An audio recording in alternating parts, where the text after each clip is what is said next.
Hello everyone, I'm Dr. Frederick, President of Howard University. As we all make drastic changes to our daily routines in order to keep ourselves, our friends, and our loved ones safe from the spread of the novel coronavirus, I'd like to thank the entire Howard University community, students, faculty, staff, alumni, and friends for your flexibility in adjusting swiftly as we do the same to adhere to the government regulations that are coming out with new guidelines and restrictions daily. Every decision we make is with the safety and well-being of our entire bison community in mind. I recognize that these decisions are potentially very disruptive to many in our community, and I'd like to assure you that they are not taken lightly. Today, I'm joined by journalist and Howard alumnus Keith Alexander, who is a Pulitzer Prize-winning journalist for the Washington Post. Together, we will have a candid conversation on the COVID-19 pandemic and Howard University's response to this national and global crisis.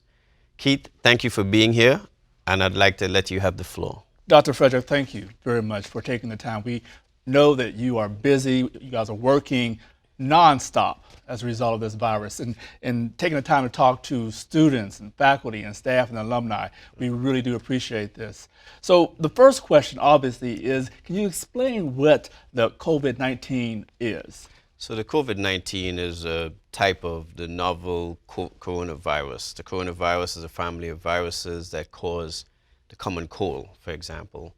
And the COVID-19 is a new form of that virus that obviously has a much more prolific and potent type of infection that it causes that obviously is resulting in fatalities all across the world. And so let's talk a little bit about how this affected Howard and why we were here. You first learned about this virus and someone at the Charter Day dinner. Talk a little bit about that, if you would. Yeah, I'll say before we even get to the Charter Day dinner, looking at the news in late December, coming into January, we were monitoring and becoming concerned about what was taking place. So we started sending out information as early as January 25th about what people should do in terms of hand washing and those types of things, and come all the way up to, I would say, an accelerated circumstance as we were putting out information. We had our Charter Day dinner on March 7th, as you pointed out. Subsequent to that, there was an escalation in terms of the number of cases. What was taking place in Europe in particular had started to become a major concern. And so we then made a decision once the number of US cases seemed to be increasing, and there was a growing concern that the pandemic had reached to the US. As a matter of fact, the World Health Organization during that week following March 7th actually declared it a pandemic. And so we then made the decision to go online as a result. And subsequent to doing that, we found out that we did have somebody who was at Charter Day who tested positive, which means it's somebody within our community. And although we were practicing social isolation, we felt that we needed to take it to another level to ensure that we kept everyone safe. Now, as a practicing surgical oncologist, you have obviously a medical background. So you're bringing all of that knowledge to this conversation and to your role as president of the university. Sure. Individuals who were at that Charter Day dinner, should they get tested? Do you know any idea, or do you have any idea how many people, this was a guest, correct? That's right. How many people came in contact with this guest? So that guest assured us that she did not move around from her table, didn't interact with a lot of people, actually had symptoms prior to coming to the dinner, and subsequent to the dinner felt worse, and so subsequently later on in that week sought medical attention. Initially was told that she was fine, and then subsequently on testing was informed probably a week later that she had tested positive.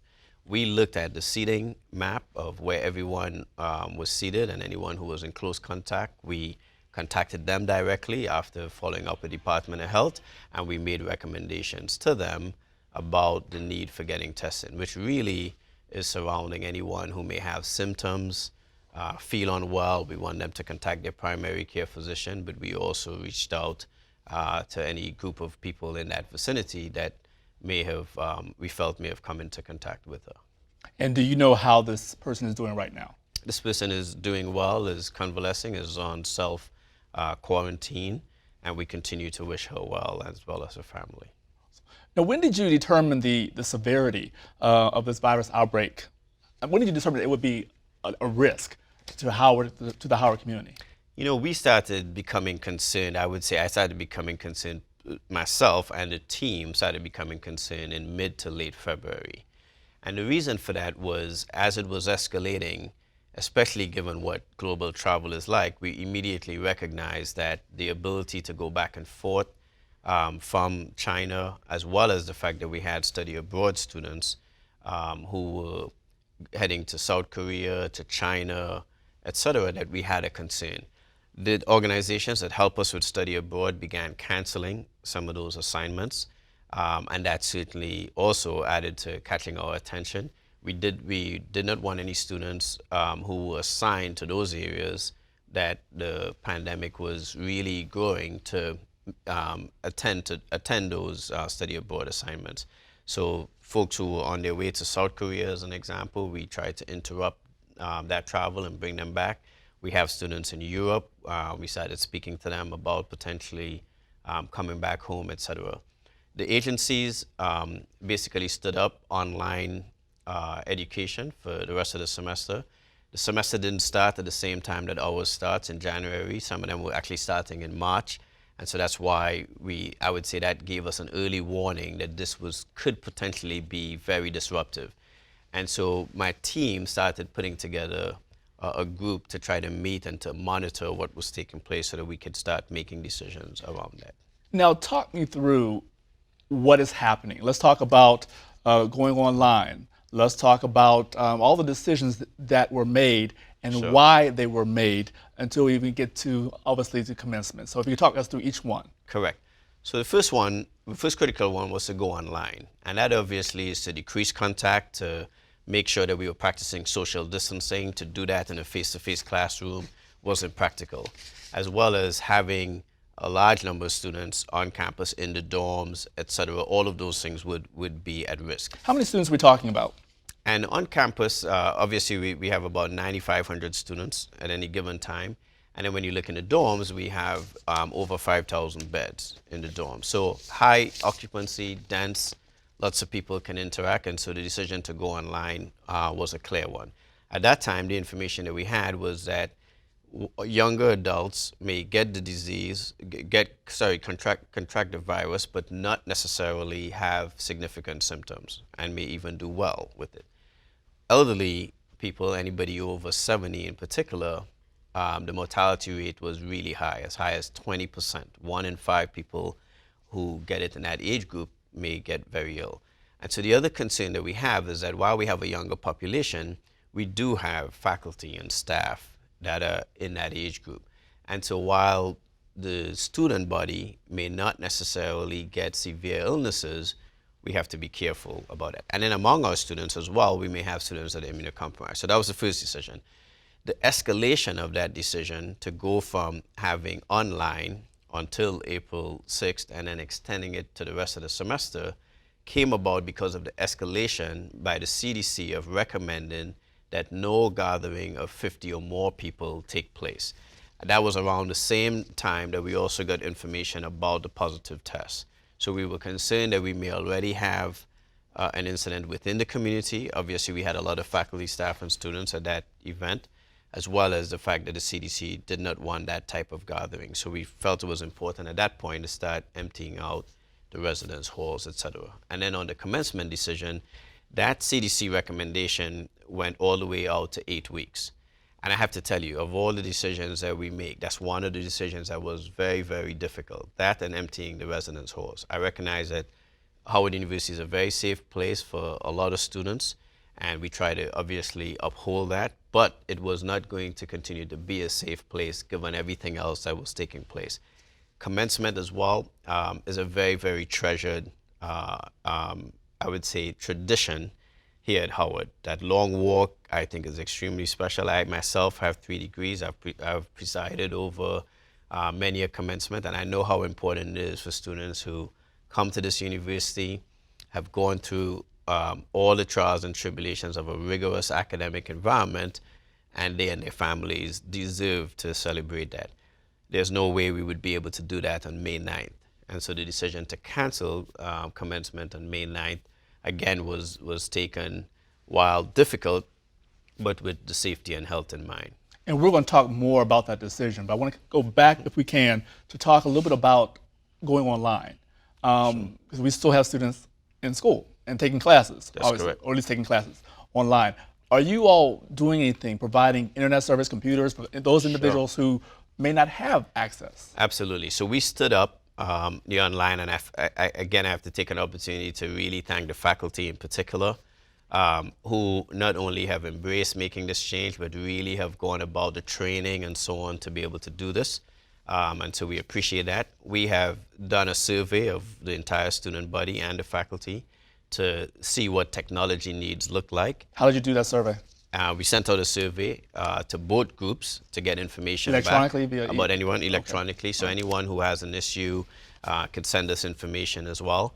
And what we have gotten back, there are some needs that students have in terms of laptops, etc., as well as faculty who needed upgrades in their laptops. Their deans and their chairs have been reaching out to them to assess their capacity. What we have also recognized is that not everyone may have Wi-Fi access. So we've also been working on getting Wi-Fi access to both faculty and students who may not have it as well. So we have devices that we've deployed across the university community where that was a need. And we've also tried to set up for Wi-Fi where students can get that. Now, not every student and every faculty member may be in a circumstance where we can actually put Wi-Fi there. So we're still working on some of those details for how we get them to be able to get online, etc. We bought about 1,000 extra licenses for Zoom access as well. Can you explain what Zoom is for those people? And Zoom is a video conferencing modality, and so we extended the license. Obviously, you can do Zoom for no charge, but it's a 40-minute window that you get, and obviously our classes would be longer than that. So we got 1,000 extra licenses. We've gone out to the deans and the chairs to distribute those to the faculty who need it. So we've really had to stand up a lot and make sure that we provide the right types of support to the students and the faculty in order to make this work well. And are students currently online taking these classes, or busy moving out, or what's the time frame we're looking at? Correct. Right now we're in spring break, so there are no classes taking place. On March 23rd, classes will start back, and that's when we would be fully online on March 23rd, next Monday. Now, let's talk about the commencement again. Sure. Because again, we know what that sacred ceremony is like. Absolutely. That as soon as we get here as a freshman, we're looking forward to that. Absolutely. Talk a little bit about that decision. Sure. How long did it take you to come to a final decision? Who did you talk to? And just talk a little bit about that. So when we first started thinking about online, we started exploring all of the possibilities. If this got worse, would we have to go to the entire semester? Would it affect commencement, for instance? And so the first time I discussed the situation with the entire board, the issue came up about what were we going to do about commencement. And at that point, I told the board I wasn't comfortable taking down commencement just yet. I'd like to hold out for as long as we can, simply because of how special I think it is. Once it accelerated, and the CDC recommendation was that no groups of 50 or more for 8 weeks, and we also started looking at the data in terms of the surge that was taking place in Italy, and then what was being predicted for the US, I didn't see any way that we would be able to gather in May for commencement. And so at that point, in consultation with a wide variety of folks, including the board, we decided that we would have to cancel commencement. So what does that mean in terms of seniors? Will they be receiving their degrees via mail, or how will that work? So graduating seniors usually do receive their degrees by mail. But in terms of the ceremony, each school and college has their ceremony. And then we get together on Saturday and have our commencement on the yard, and where we have the long walk as the seniors walk in from Childers towards Founders, and the gathering of the family. What we're going to look into once we get past this crisis is what can we do to replace that ceremony? Do we do it at another date and another time, later in the summer, in the fall, even in the winter? Do we combine that class with the next year's class? Do we do something virtual? I think we have to consider all of those things. But I want to do that in consultation with the students in terms of how best we can certainly do that. And I want to be clear, nothing that we do will replace and will match fully what we intended to do. But given the crisis, these are some of the things that we have to do. I've overseen one commencement that was in the gym because of inclement weather, as opposed to out on the yard. And yes, that also is a difficult circumstance and a difficult decision to make. But Mother Nature, unfortunately did not, agree with us on that particular day. What about homecoming? A lot of people are wondering about, do you think even homecoming this year will be affected? I'll be honest with you. Based on what I'm seeing, I'm very concerned about what is going to happen here in the next 2 to 3 weeks. And I think that will really determine what the rest of 2020 looks like. And the reason I say that is if you look at just yesterday, there has been a significant, as we start really testing a wider variety of people, the number of cases that have been detected even in the past 24 hours has really started to spike, as was predicted. There's been a lot of conversation about social distancing, washing hands, people staying inside so that we can try to flatten that curve, as it were, of that spike so we don't overwhelm our medical system. Even with that, there are concerns taking place. Earlier today, Governor Cuomo reached out to the president to request a military hospital ship to be docked in New York. New York has one of the largest number of hospital beds, ICU beds available. That's a very, very significant development. So it means that this surge is taking place actively, and it means that the impact that it may have on our health system is going to be very, very significant. Howard has a hospital that we run in conjunction and partnership right now with Adventist Healthcare. So we also have to be prepared for trying to ramp up what we do on our campus as well. So it's obviously too early to think about That's exactly right. the next school year, because you're trying to get through this school year. That's exactly right. We're trying to do two things right now. We're trying to make sure that we can provide in a healthy and safe environment, provide care for the DC community, and in parallel, we're trying to make sure that we can provide instruction for our students to get to the end of the semester. Real quick, let's talk a little bit about the staff and the faculty. Sure. What's going to happen to them? Obviously, faculty will be teaching, but will there be staff on campus, and will they be paid? And talk a little bit about that. Sure. Most of the staff are teleworking. This is spring break, so we've had to bring some staff in to assist with all of the different things that are taking place, including managing the residence halls, standing up the online instruction, continuing our admissions process because we're in the middle of an admission cycle nearing our decision-making time. We've had to change our accepted students day. That's going to be a virtual event, as an example. So the staff has really been excellent in terms of, we have essential employees who we've identified. We usually take hours out in terms of annual leave during spring break for all the essential employees. We're not going to do that this year.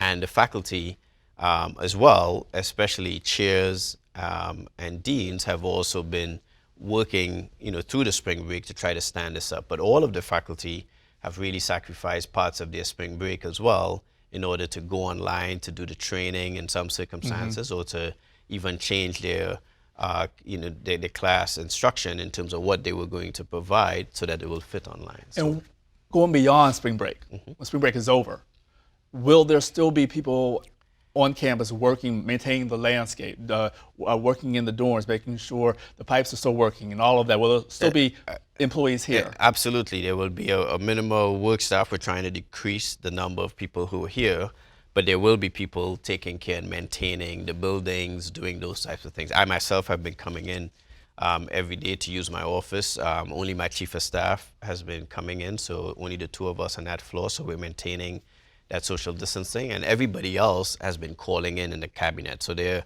are no less than probably 5 or 6 conference calls that are taking place every single day. What about the financial impact on the university? Financial impact is going to be absolutely, potentially, absolutely catastrophic, to be quite honest with you. Because you have to remember that our student body already has a significant economic need.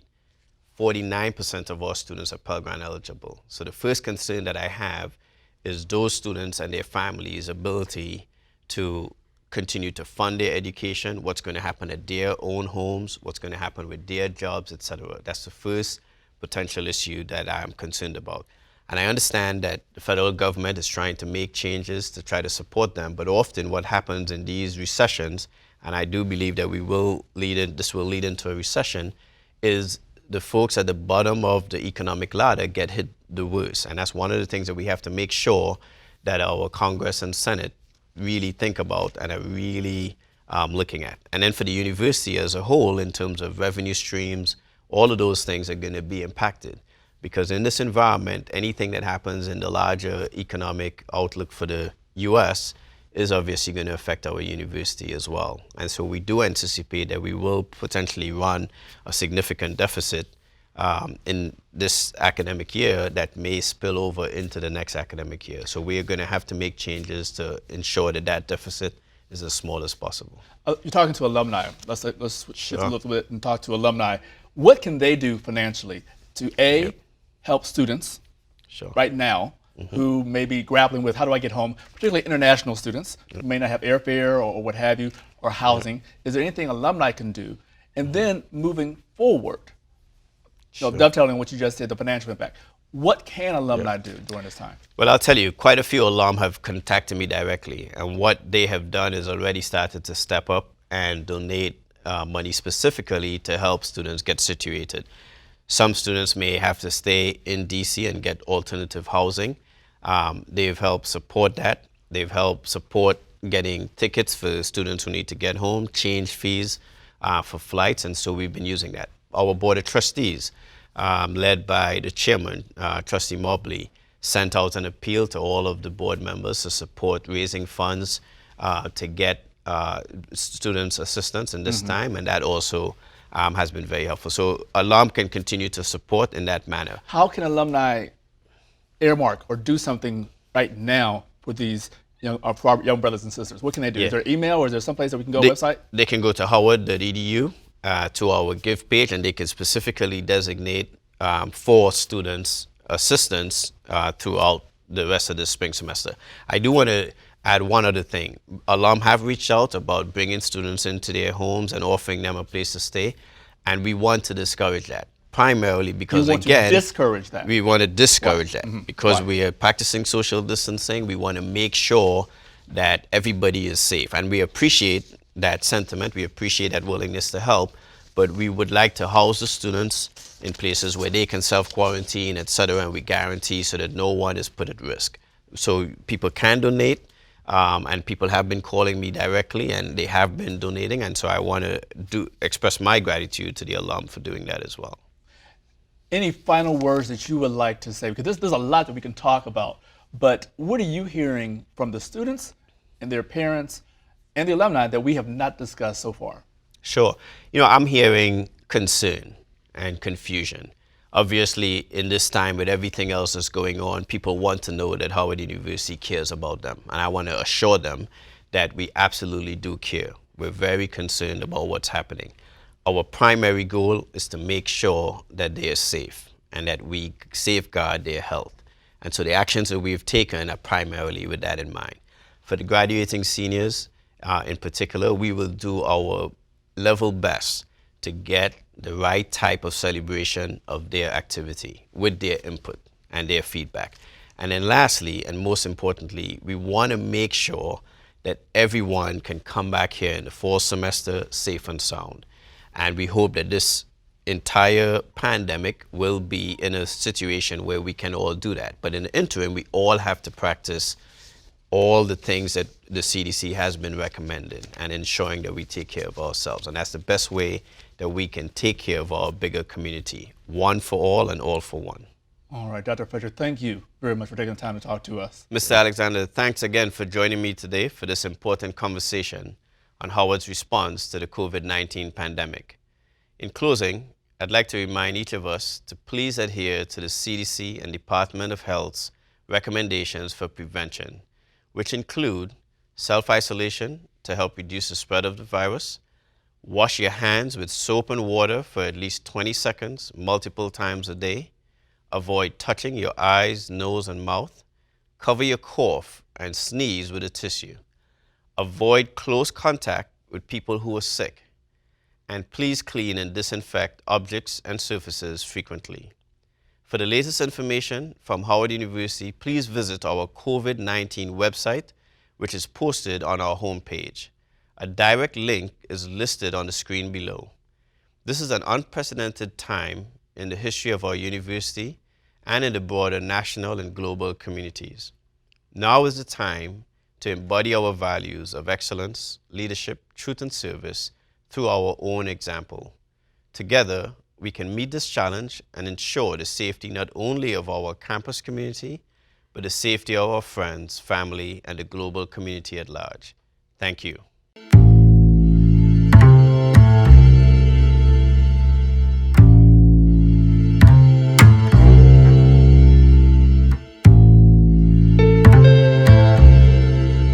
This program was produced by WHUT, Howard University Television, and made possible by contributions from viewers like you. Thank you.